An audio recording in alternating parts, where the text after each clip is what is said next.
On a bright morning in Milan in the spring of 1995, a handsome, silver-haired man walked up the steps of his office building the way he did every day. He was one of the most elegant men in Italy, heir to a name stitched into handbags and worn by movie stars all over the world. He was also, though he did not know it, walking through the final moments of his life. Within seconds, he would be gone, and the police would spend the next 2 years asking a single shocking question. Who would want to end the life of the man who was the House of Gucci? The answer, when it finally came, would horrify the world, because it came from inside his own family.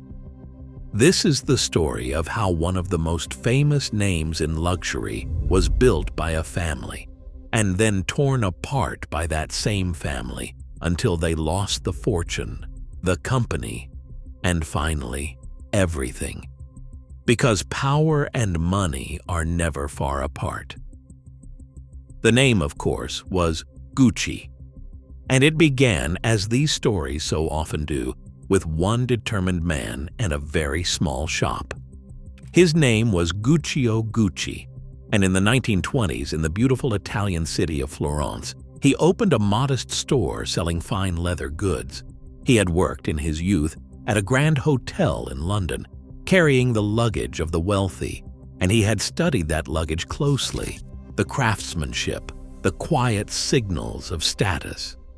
He returned to Italy determined to make leather goods so beautiful that the rich would carry his name without even realizing they were advertising it. He was a gifted craftsman and a demanding perfectionist, and slowly, his little Florence shop became a symbol of Italian elegance. He built it with his sons beside him, a true family business, and for a time that family was its greatest strength. For the next generation, the sons carried the name out into the world. They opened stores in the great cities, in Rome and New York, and the Gucci name climbed from Italian elegance into global fame. Movie stars carried the bags. Royalty wore the label. A simple pair of linked letters became one of the most recognized symbols of luxury on earth.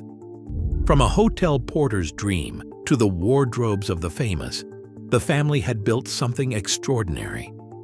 But as the fame grew, so did something darker, quieter, and far more destructive.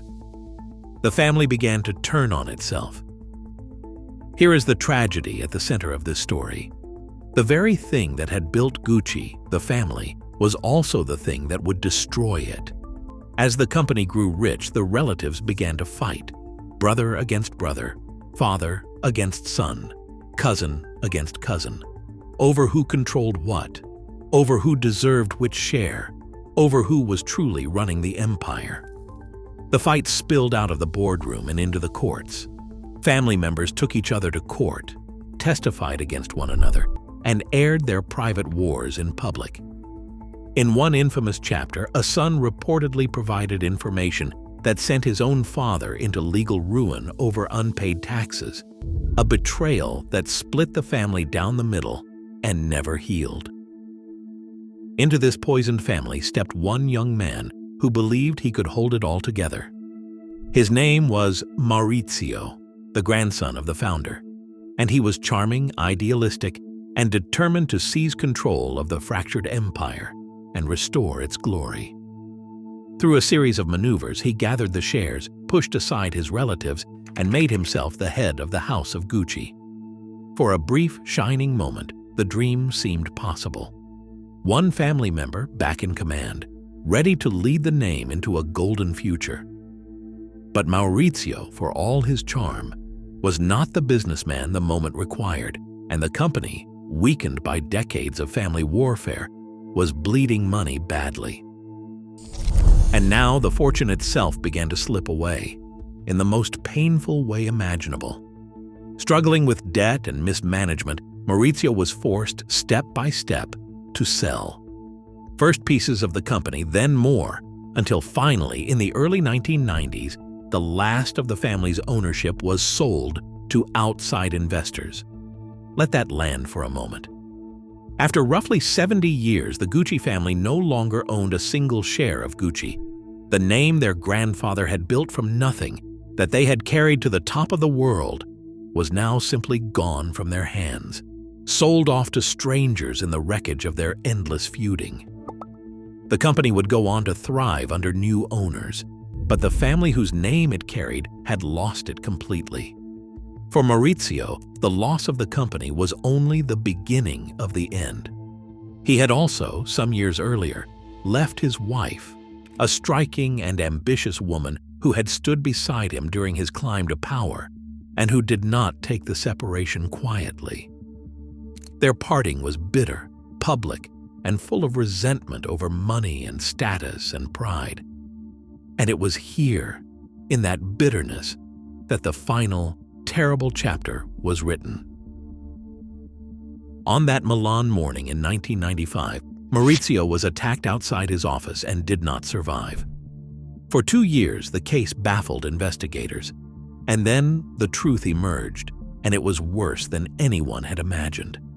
His former wife, it was determined in court, had arranged the whole thing, hiring others to end the life of the man she had once loved, driven by a tangle of resentment, money, and rage.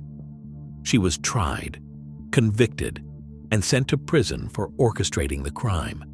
The woman who had once dreamed of ruling the house of Gucci beside him had, in the end, ordered his destruction. The family story had gone from leather workshop to global empire to a courtroom in 3 generations. Now, in fairness, it is worth stepping back from the sensational parts, because the deeper lesson is not really about one crime, and honesty demands we say so. The crime was the shocking finale, but the true undoing of the Gucci family happened long before, quietly, in 1,000 smaller acts of greed and grievance. It was the lawsuits, the betrayals, the inability of a talented family to trust one another that hollowed the empire out from within and left it weak enough to slip from their hands.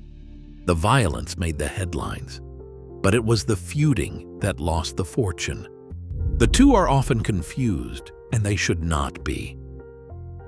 And that is the uncomfortable truth stitched into that famous golden label.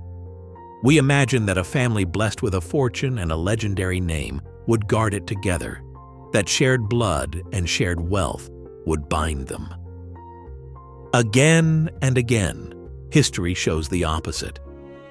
That nothing divides a family quite like a fortune large enough to fight over, and that the same money which builds a dynasty can become the acid that dissolves it. The Guccis had talent, fame, and one of the most valuable names in the world. And they lost all of it, not to outsiders, not to competitors, but to each other. The name still shines in every luxury window. The family that made it is no longer part of the story, because power and money are never far apart. Discovery continues.